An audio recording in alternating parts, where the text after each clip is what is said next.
were you on September 11th, 2001? So I had just finished my operational certification training after entering on duty at the agency in 2000. I was selected after training, I was selected by our Africa division to be a case officer in the field and do my first tour in Africa. And I was going to take a year of French language class before the assignment.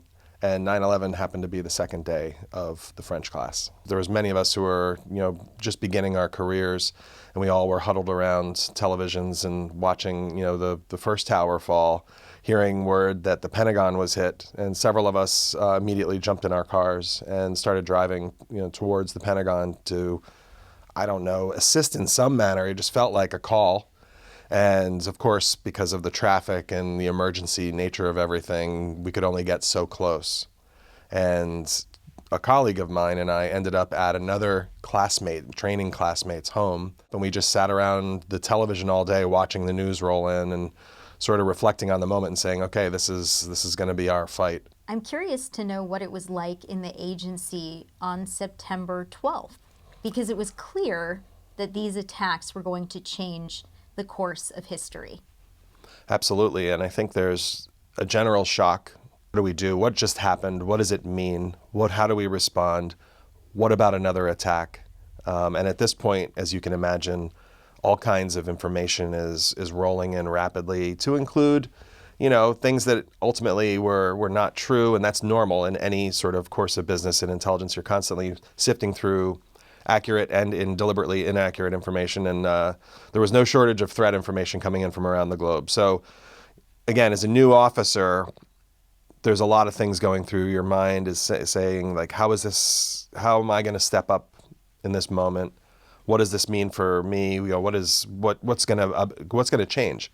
And indeed, within 3 weeks, there was a massive reconfiguring of personnel and, basically a surge towards the Counterterrorism Center, and I was part of that surge. Can you give me a sense of how much the CIA knew about Al-Qaeda in those first days? Our understanding was not strong. I like to say that there was a leadership graphic that we would have up on our cubicles that a lot of people had up that depicted our understanding of Al-Qaeda's leadership team, and it was maybe 21 individuals, maybe 15 or 16 had photographs. Some were just silhouettes of, sort of like the placeholder of a photograph.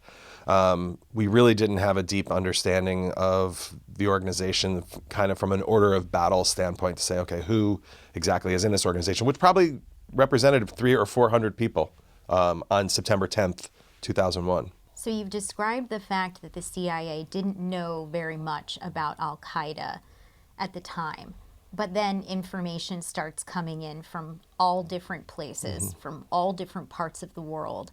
How do you sift through that information, and was there any type of artificial intelligence that you were able to use at that time? Yeah, the technology was, I would say, limited. I think what we really relied on was an inundation of data shared by partners globally. I think that everyone saw what happened and kind of heard the call from President Bush and said, all right, we're going to open our books and push as much information as we can to the Americans, even if we're not sure what it means, and let them sort of connect dots. That was an ongoing sort of process that probably shaped our first year and a half of reconfiguring our understanding of Al-Qaeda. And in fact, it was really a lot of reading through everything, culling through it, and putting together both experts who had worked against Al-Qaeda or had looked at members. We had teams that looked at, for example, Khalid Sheikh Mohammed, and teams that had looked at Osama Bin Laden in the past. But we also brought in a lot of new, fresh eyes to pour over this data and try to connect dots and develop our understanding of the network that is Al-Qaeda. It was a process that never ended, to be quite frank. It was, the thing that started was a mapping, and the mapping never really concluded because the organization itself changed over time as the war on terror went on. What role did foreign intelligence services play? We're talking about liaison, relationships. Absolutely. Where intelligence is shared. Initially, an enormous amount of intelligence sharing.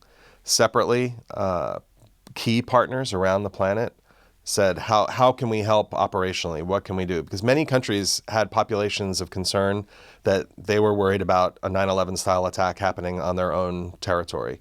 The target set itself, was Afghanistan based. So you have a range of partnerships in the region, whether it's the Pakistanis or the Uzbeks or the Tajiks, and they're all different degrees of relationships and different degrees of trust or distrust established over time. There's a wide array of services that leaned in and would either provide, they did all of the above. They would provide intelligence. They would work with us collaboratively to try to understand how we can conduct operations to collect better. Strategic services, strategic partnerships like the UK, the French were crucial at different periods over the course of the war on terror. Let's move on a few years. By 2004, the agency has a better picture of Al-Qaeda. They've built this network. What are some of the theories that are starting to pop up? So several theories pop out of this as we start to map the organization and say, okay, what are we not thinking about? What are we not seeing? And some of those go into categories like the following. Bin Laden has 4 wives, a range of kids. Where are the family members? Theoretically, some might want to be in contact with him. So we start thinking about, let's look at the family as a potential vector for finding him. Separately, we look at, okay, he's also putting out videos periodically.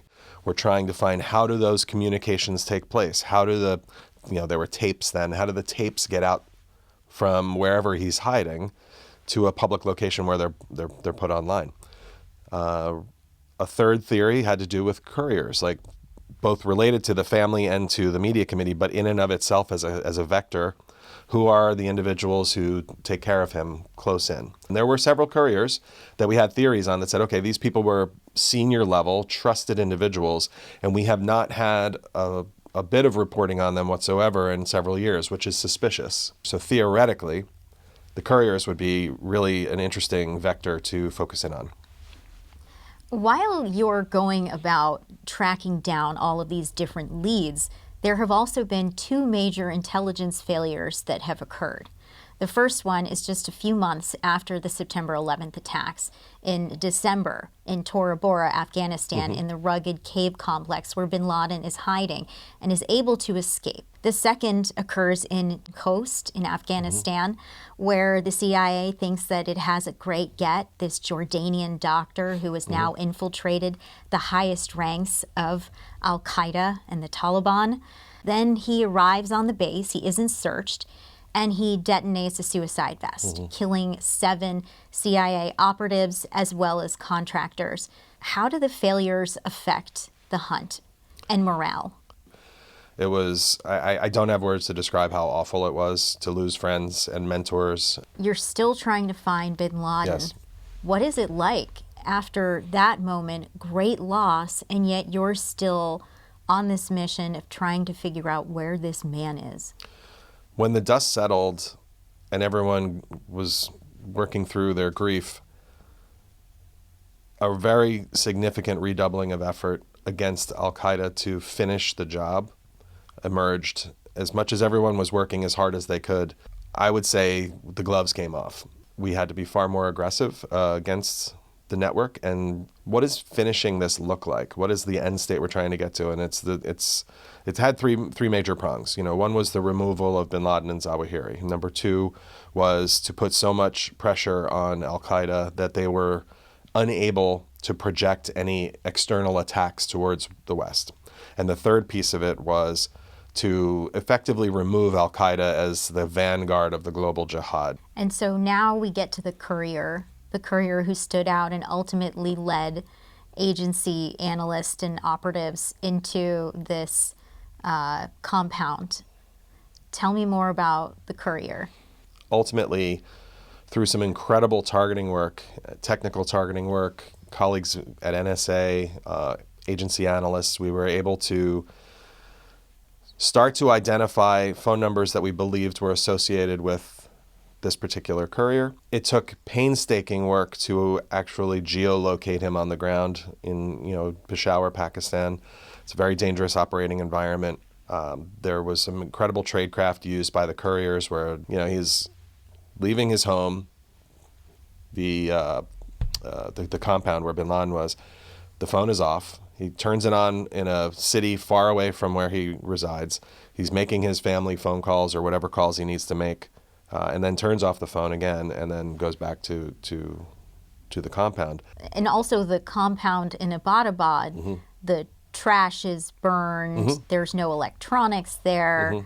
The clash in the behavior of what a normal person would do almost seemed like it was the blaring red flag, ultimately. First of all, this compound itself was an anomaly in terms of its size and structure compared to the neighborhood, which was still an upscale neighborhood, but this was a very large compound. Yes, the windows were coated in a way that you couldn't see in. Strange things like on the third floor balcony, there's a 6-foot wall. What kind of an outdoor balcony has a 6-foot wall? And it was structured almost to defeat surveillance. Again, that's no guarantee that bin Laden is in there, but we have all these telltale signs. What's it like for you in that moment when it's becoming more and more clear, or I should say more and more likely, that bin Laden is hiding out in this compound? Our confidence is getting much higher that either bin Laden is in this compound or the lead to him is in this compound. And now it's a policy decision on what we're going to do about it. So we're continuing to inform the policymakers with what our best assessments are at the time. And what do I mean by that? Director Panetta ensured that our team looked at every possible capability that we had in the United States government in terms of trying to identify, is he in the compound or not? Any resource whatsoever, we considered using it. How to have a safe house somewhere nearby with some telescopic lens that can, record everything possible to try to determine, for example, who is the person who paces outside. I think, a lot of your listeners will know that there was an individual that was observed who would pace around the garden every day, and trying to think, is this potentially him? Because there was a candidate, and it was clearly an adult male, but it was impossible to determine, for example, was he very, very tall? There's all this reporting over the years that bin Laden was like 6'5" or maybe a little taller. So is there a way to determine, through any kind of collection capability, what the height of this pacer is? In fact, the answer is no. But we tried to run down a range of things, capabilities, sensitive capabilities, that just ultimately weren't able to answer that question. And why was a Navy SEAL team raid the path that was ultimately chosen as opposed to an airstrike or other methods? Great question. So everything was considered. We looked at whether or not there should be an airstrike, whether or not we should work with the Pakistanis. But we had to consider all options. And then what you do when you're planning an operation like this is you look at all the possible options and then you narrow down to what makes the most sense. And you make recommendations to senior leaders. So working with the Pakistanis was not tenable for a range of reasons at this time. If you recall, the Ray Davis incident had happened just several months before the raid, on the ultimate raid on the compound. The Ray Davis incident was an individual in Pakistan who was detained by the Pakistanis and held, for days and days and days. There was a lot of, I would say, bad blood at the time between in our partnership, and we've had a long-standing relationship with the Pakistanis. It goes back to the days when we were flying U-2s out of Peshawar over Russia. It goes back to the Soviet fight in Afghanistan. It goes to the war on terror. It's a storied relationship that has significant ups and significant downs. This was a bad time in the relationship in advance of the raid. As a result, we were proposing unilateral, U.S.-only solutions, and really it comes down to, are you going to bomb it, or are you going to raid it? There's multiple problems with a bombing. One, you're not going to be able to confirm for days and days, if at all. And I think Al-Qaeda would make a public statement on the martyrdom of bin Laden no matter what. I don't think they would have concealed it because they wouldn't have been able to conceal his absence from public life. So I think Al-Qaeda would have made a public statement, but they themselves as an organization, it would have taken a while for them to figure this out. So you're going to go for a period of days, if not weeks, having bombed a sovereign country, Also, the compound has numerous women and children in it. So you've got that sort of consideration and say, okay, now you're also going to have this gap of weeks where we're going to say yes, and we wiped out an entire set of 3 families. And we still didn't know for sure he was there. So the question now, remember, we go back to Tora Bora, is about maybe taking the highest risk option is what we need to do. We need to own the solution, and to determine if he's in that compound, and we had high confidence that he was, we needed to have our best and capable team go and do the operation. And every day that's going by, Bin Laden could potentially move to another location and everything could be lost. So that's a really important point, because in the DocX, the document exploitation that came out of the raid, we call that DocX, there was some speculation in some of the content that Bin Laden was thinking about potentially moving to another location and maybe even separating from his couriers, for his own security, to sort of change the dynamic. Had we continued to collect on the compound rather than take action, it's possible we could have lost the opportunity, and he was lost in Pakistan again. Again, going back to Tora Bora, we had him in a valley, we had him in a particular area, and then we lost him, and it took years and years and years to reattach sort of our narrative and know where he went at various times. So how long were you looking at this compound in Abbottabad? We were looking at the compound, I would say, a period of about 8 or 9 months before the raid. And as I said earlier, every possible resource, not just that the agency has, but really that the intelligence community has, was considered for whether or not it could amplify our understanding and confirm his presence. And ultimately we didn't. We just had a high confidence assessment, and now the policymakers have to have the sort of moral courage to make a very hard decision, and they did. Okay, so now we come to May of 2011 and the day that the raid is going to happen. Yes. Tell me what it was like for you driving into work to headquarters in McLean in the vault where you ended up manning the Counterterrorism Center overseeing this operation. It's intimidating, because you know that these men are going to take off and they're going to go into a sovereign country that doesn't know that this is happening. They're going to conduct an operation, and we very well may resolve the justice for 9/11. And if you talk to the SEALs, they'll tell you. If you talk to Admiral McCraven, he'll tell you, look, we do operations every night. This one just happens to be over here in this sovereign country, but we fly to locations and assault compounds. This is this is what we do, and that's their business. So while I'm intimidated by a range of factors that are happening here, these guys are very focused and they're going to do the operation. So I'm going into work, and I'm sitting with a team of people, like-minded people who are saying, hopes, dreams, fears, all these things are happening all at the same time. It's intimidating. And now we wait, and there's a lot of waiting, and then the mission begins. And then you're waiting, you're still waiting. The aircraft take off. The aircraft are en route. They get over the objective. They immediately get over the objective, and one of the aircraft crashes. I mean, this changes the whole tenor of everything. You can imagine. We already have a lot of trepidation and fear, and there's intensity of emotion happening. And now we have what potentially could be a catastrophe. Thankfully, it wasn't. What was that moment like in the vault for you and for everybody else? I think you immediately pivot to, my God, I hope we can get these guys out of there safe. The operation before that moment is, I'm hoping our assessment is spot on, and the guys get the job done, and Bin Laden is brought to justice. Immediately that all changes. Now we're worried about the team, and we want to make sure everyone gets off that objective. And very quickly we knew after the crash, everyone was fine. They were moving on with the operation. But that triggered a range of things, because now we need more aircraft. So there was a backup plan. There was a backup plan to the backup plan, and they just continued executing the mission. And we knew that virtually immediately, but there was a moment, where this aircraft is crashing and you're saying, my God, this entire thing just changed. And what about when you got the signal that they'd found Bin Laden and they'd taken him out? It was an incredible moment. I would say it was about 7 or 8 minutes into the raid. We got the call. And there was an eruption in our vault. Our vault, we call them vaults, where our offices are in Langley. There was an eruption of joy and noise.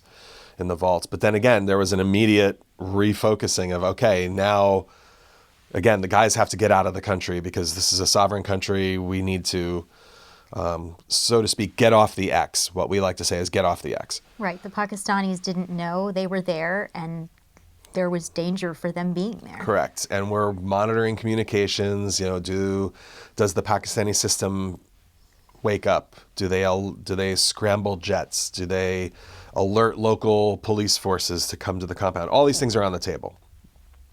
And indeed, some of them happened in various fashions. Jets, I think, ultimately were scrambled, but they didn't know what they were looking for or where to go.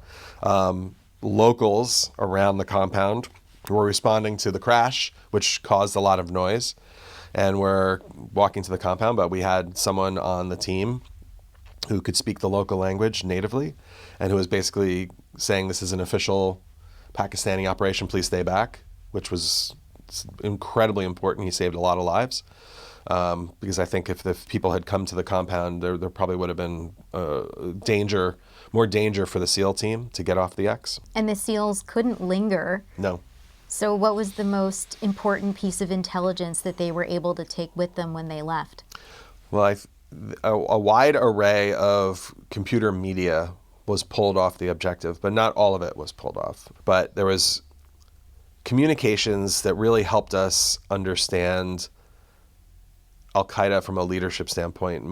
Bin Laden was a bit of a micromanaging leader. He surprisingly had a lot of communications with whoever was the number 3 at the time, or the number 4, sort of like external ops, internal operations. There's different sort of structure to Al-Qaeda's top tier. But he had an enormous amount of communication. Through the couriers. Through the couriers. Personnel decisions, guidance, steering an organization. I would say the most important things that came out of it was really just things that confirmed previous theories. So, for example, if we had potentially some source who claimed that they could have, a way to communicate in or whatnot, we may have been able to find that communication at some point after the fact and say, oh, it in fact made it in, and that might lend credence to somebody somewhere else where you say, okay, that source was actually telling the truth. You've mentioned various types of intelligence, human intelligence, through human sources. You also talked about signals intelligence. In this particular manhunt, it seems as though it wasn't relying on human sources so much as other types of ints. Can you talk about that? Absolutely. Yeah, this is an interesting factor when you look at the hunt more broadly, is that human sources really weren't in the mix, because Bin Laden had a very, very closed circle. So no human sources were able to help us kind of say, oh, I've got a relationship with the courier, and there was nothing like that. Signals intelligence was crucial, obviously, particularly as I mentioned with the phone that we were focused on for quite a few years. We talk about detainee reporting. This is a controversial topic, but detainee reporting was very valuable to understanding Al-Qaeda writ large. And I would like to stop on that, because this is a very controversial element of the hunt for Bin Laden, enhanced interrogation. Sure. And there are varying views on whether or not it actually was useful. Yeah, and I would say that the varying views get politicized in my estimation, because I think there's understandably a lot of consternation as to why the government decided that this was the direction we want to go. And it's important for a society like ours to have that debate, but you can't argue with the content of what was collected was valuable, that it contributed to our understanding of Al-Qaeda, it contributed to our understanding of the courier network, and it allowed us to build theories off of it. What you can debate is whether or not we would have gotten the same information had we not used various techniques. I understand that discussion. It's a valid discussion, and it's not really provable. I'm not saying it's dishonest. I'm actually saying quite the opposite. We just don't know. The program existed, intelligence was collected, the intelligence mattered. Could we have gotten it another way? Very possibly. I just want to note that Dan Jones, the former senior staffer who investigated the enhanced interrogation, he told me years ago, let's be very clear, there's no debate about the effectiveness of torture. It's ineffective. The CIA themselves studied this in the 70s and 80s. They came to the conclusion that torture was ineffective. So I think there still is debate around whether or not what information was obtained through this torture, through the interrogation, if it really did matter. No, I don't think there's much debate on the intelligence leading to understanding of the organization, leading to actionable leads that we were able to use. The question is, what Dan's getting at is, should we have done the program or not? I think, and again, I think that's a valid discussion. What he's produced, and I've read a wide array of things that were done very poorly, that were problematic, that led to mistakes, and that document is worth reading, as well as the rebuttal to it that was put out by the agency. I mean, read those two back to back. I have, and it tells a story. It tells a story of the program that had successes and failures, just like many other programs. The moral debate is a righteous one, and we should talk about that. Do we want to be a country that does this kind of thing? That's a righteous debate, without question. But I can tell you that intelligence we gained from that program mattered. What I can't tell you is that if we could have gotten it only through the program. That's impossible to argue. How did the Bin Laden hunt change tradecraft for the agency? Great question. I think it's more than just the Bin Laden hunt. I think it's the broader war on terror, and our strategies, to include how we approached the Bin Laden hunt, validated the criticality of an interagency approach. This sort of team approach that we missed, that kind of led to 9/11 in the first place. Incredible partnerships between CIA and NSA, NGA, the National Geospatial Agency. Incredible partnerships, subject matter experts in each of those organizations working together for years on these leads. That's something that didn't happen. Sharing each other's data, sharing each other's holdings, being read into each other's programs, and collaborating and iterating on each other's information. That's what changed during the war on terror. That's what led to the success of finding and finishing Bin Laden. And that's what was lacking before 9/11. When you look back at how the intelligence community was so focused on al-Qaeda and getting Bin Laden in the global war on terror, did it let other developments in China, Russia, Iran, North Korea fall to the wayside? I think the assumption is we were spending too much time doing counterterrorism. And I would question, what do you mean by doing? Because if you're sitting in Tokyo or Lima, you may be passing memos related to what's happening in the war on terror, but you're not doing counterterrorism work. And I would submit that the officers that are in those locations were probably focused on other things, and they should have been. But there's some nuance to the answer. I think, yes, we probably lost focus on some of those harder targets that we shouldn't have lost focus on. So speaking of long-term thinking and what lay ahead, we don't talk too much about al-Qaeda right now, but we do talk about ISIS still and its affiliates. Yes. We have had conversations about Hezbollah and Hamas and Boko Haram. So what lessons should future generations be learning from what we've just discussed? Expertise matters. I think that's the most important thing, is I think we have to have fresh views are always important, but we have to have people who stay on point on an issue. Hezbollah is a great example. We need expertise. You need people who work that target, just like we have people who work Russia or China for their entire careers. We need expertise across the intelligence community. It's not just an agency thing. Counterterrorism as an idea is not going away. You know, there are terrorist organizations, they use certain tactics, they evolve. We need people that are working on them and staying on that issue and evolving with them and evolving our tactics with them and in response to them. So to me, that's the most important thing, is expertise. Subject matter expertise is irreplaceable. Looking back on all of this, Ed, Is there anything that you would do differently? The cliche answer, but there's an answer where you say you wish you'd worked harder and done even more. I think anyone feels that way because we lost too many friends along the way. I kind of wish, I'd spent some time at some point maybe learning Pashtun or Arabic or both. Yeah, that's about it. So last question. What is September 11th like for you? Do you feel a sense of closure?